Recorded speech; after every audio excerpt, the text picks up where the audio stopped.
Batman.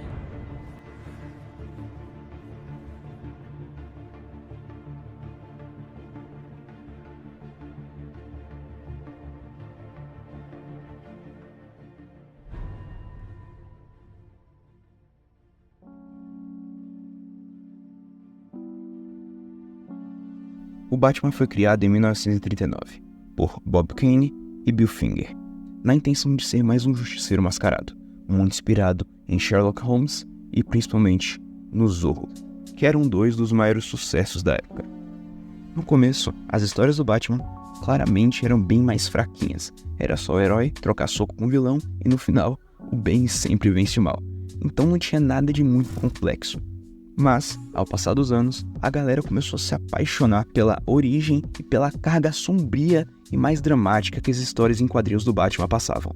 E tudo isso demorou bastante tempo para acontecer, pois, nos anos 50 e 60, o Batman passou por uma fase bem mais leve e bem mais cômica. E muito isso se deve à série clássica do Batman da década de 60, Batman e Robin, que foi um grande sucesso na época, mas é graças a essa série que o Batman perdeu toda a sua carga dramática. Mas tudo isso já iria acabar, e tudo isso se deve a um homem chamado Frank Miller, que simplesmente redefiniu e moldou o Batman para uma nova geração. Nessa história acompanhamos um Bruce Wayne bem mais velho e bem mais amargurado, lutando contra um mundo sombrio e caótico. Esse foi o arco essencial para moldar a versão mais moderna do personagem, que inspirou praticamente todos os filmes do Batman até aqui. E eu não posso falar de Frank Miller sem citar as suas obras-primas enquanto ele era o escritor principal do Batman.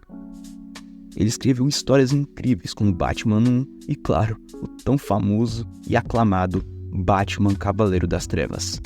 Mas já que estamos falando do Batman, nada melhor do que falar de uma das melhores coisas da hierarquia Batman, que são os seus vilões inesquecíveis, principalmente ele, Coringa, que foi criado e desenvolvido pelos mesmos criadores do Batman em 1940, e seu visual icônico foi inspirado no personagem Gwynplaine, do filme O Homem que Ri de 1928. Nesse filme a gente consegue ver que esse personagem tem uma risada extremamente macabra, e isso combina demais com o Coringa, que um dos seus trejeitos mais marcantes é a sua risada. Mas agora chegou a hora de falar do que realmente importa: filmes do Batman. Você se lembra quando eu disse que realmente o tom sombrio voltou para o Batman na década de 80? Então, o seu primeiro filme de um Batman realmente sombrio e investigador chegou em 1989, com Batman, o filme. E esse filme, além de ser simplesmente lendário para o Batman, eles chamaram os melhores diretores que conseguem causar essa atmosfera sombria, principalmente para o Batman. Estamos falando aqui, simplesmente, de Tim Burton. E a gente também não pode deixar de falar de dois outros grandes acertos que esse filme teve, que foi o Michael Keaton como Batman e Jack Nicholson como Coringa. E essa versão do Batman rendeu 4 filmes, com Michael Keaton e Tim Burton ficando apenas só 2 filmes. Os outros 2 a gente não precisa comentar, por motivos de serem simplesmente horríveis, então a gente esquece. No entanto, o Batman de 1989 teve uma nota de 7,5 no IMDb e 77% de aprovação no Rotten Tomatoes. Então, só por essas métricas você consegue ver que esse filme foi simplesmente histórico para a história do Batman. Já o Batman Retorno de 1992 rendeu uma nota de 7,1 no IMDb e 82% de aprovação no Rotten Tomatoes. Então, outro filme espetacular.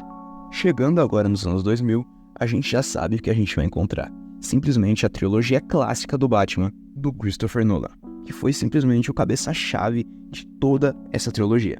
Com Christian Bale como Morcegão de Gotham, esses 3 filmes não deixou nada a desejar, principalmente com o segundo filme dessa trilogia, Batman, Cavaleiro das Trevas, que é considerado por muitos o melhor filme de super-herói da história do cinema. Mas depois dessa trilogia perfeita do Batman, a gente teve que encarar o Batman da década de 2010, o Batman do DCU. Quem interpretaria agora o Bruce Wayne seria Ben Affleck, que como Batman em si foi até bacaninha, mas o DCU em si e os filmes que o Batman apareceu foram simplesmente horríveis, como por exemplo Liga da Justiça de 2017 e Batman vs Superman, que eu particularmente curto, mas eu também entendo as pessoas que odeiam e trucidam esse filme, porque ele realmente é bem abaixo do esperado. Foram simplesmente trucidados pelos fãs. Com o encerramento do DCU, o manto do Batman ficou vago, e quem assumiu ele foi o Robert Pattinson, com o filme The Batman de 2022, trazendo um Batman no começo de sua carreira, e principalmente trazendo um Batman bom, que fazia muito tempo que a gente não via. E é por conta de HQs, livros e filmes assim que o Batman se tornou o herói mais amedrontador de todos os tempos, e sempre foi e sempre será.